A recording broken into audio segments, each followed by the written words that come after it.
E quando Jó, ele começa a praticar na vida dele aquilo que Deus, a partir do capítulo 31, começa a questionar ele, começa a haver uma mudança na vida de Jó.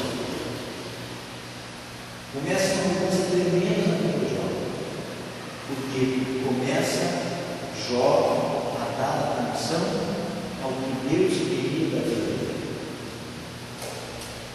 E ali, Deus, ao falar com Jó, ao ensinar Jó, a colocar Jó no local dele mesmo, Jó fala para Deus: olha, agora eu estou te reconhecendo de mim mesmo. Eu sei agora, Senhor, que tudo podes. O versículo 2 diz: eu sei que tudo podes, e nenhum dos planos vai ser possível. Jó começa a entender que é um plano divino. Jó começa a entender que Deus é soberano para fazer todas as coisas. Jó começa a ver quem é Deus. Eu quero dizer para você que Deus tem um plano na sua vida. E que o plano de Deus na sua vida não pode ser frustrado. Mas você precisa querer entender que a palavra de Deus diz. Você precisa, além de querer aprender, você precisa praticar o que a Bíblia diz. Quando praticamos, começamos a mudar a nossa vida.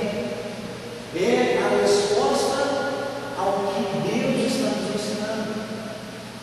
Quando eu faço as coisas de acordo com o que Deus ensina, vai haver uma colheita na minha vida.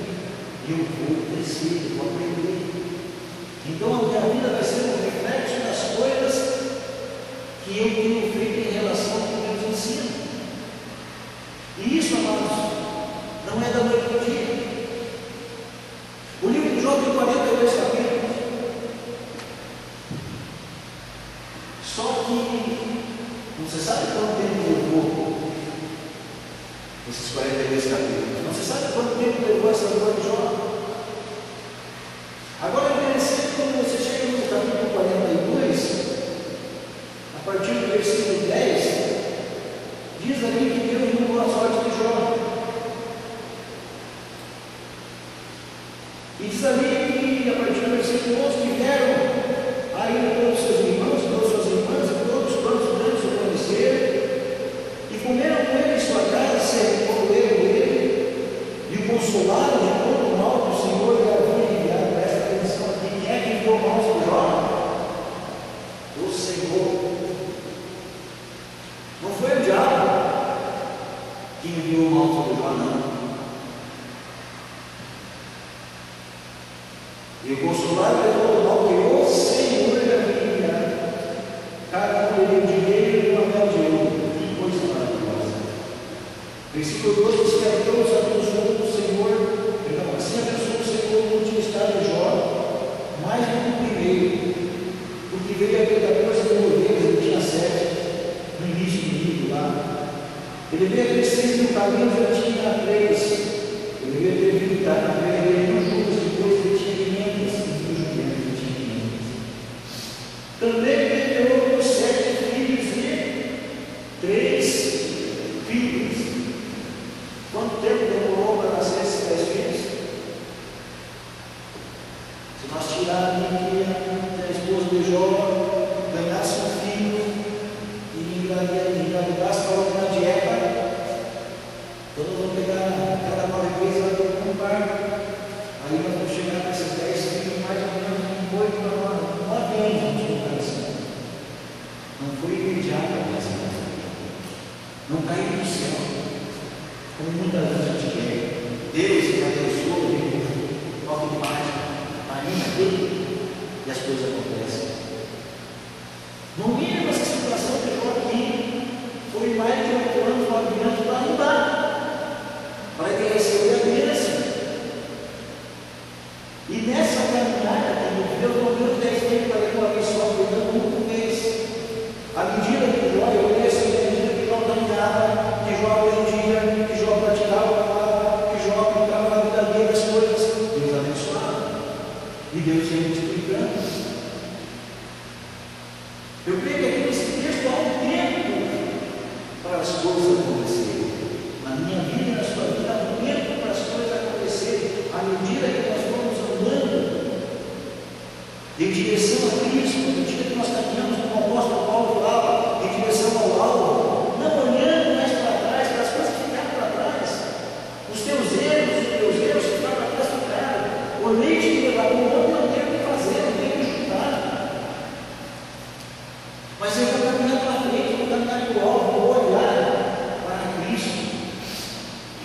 Aqui, Jó diz assim: agora os teus olhos te veem. Eu creio que Jó começava a visualizar a presença de Deus, não uma pessoa de Deus, não uma estátua de Deus, porque ninguém viu a face de Deus, mas Jó via as atitudes de Deus, via o Deus que agia na vida dele, via o Deus que diz ali em Paulo, em Romanos, no capítulo 1, quando Paulo diz assim: o homem é desculpado diante de Deus, quando ele olha para as coisas criadas, ele não pode dizer que não existe Deus. E eu creio que Jó, depois de todo esse contato com Deus, depois de Deus conversar com ele, Jó começa a olhar de outra maneira todas as coisas que Deus criou. Eu creio que Jó começa a vislumbrar de outra maneira as coisas.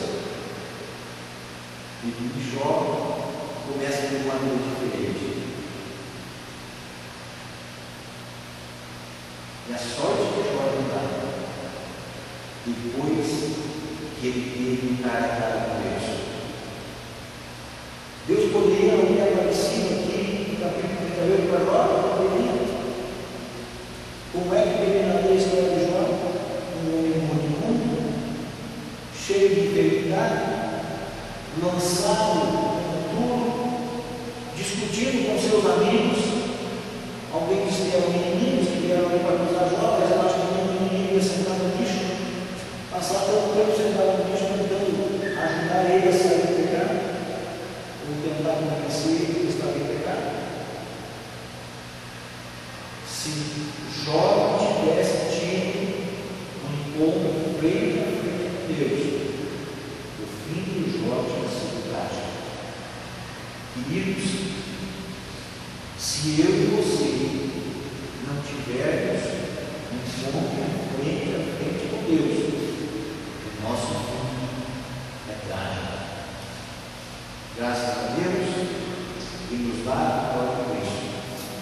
Graças a Deus que eu e você temos condições de mudar, de dar uma olhada para a nossa vida hoje, de conversar com Deus e entender aquilo que Deus quer falar. E mudar as atitudes da minha vida de mim para a beleza, porque vamos refletir problemas lá na frente. E mudar as atitudes minhas para com a palavra de Deus, porque vai refletir lá na frente. Se eu não aplicar o que a palavra me ensina, eu não vou estar enganando o outro, eu vou estar enganando a mim mesmo.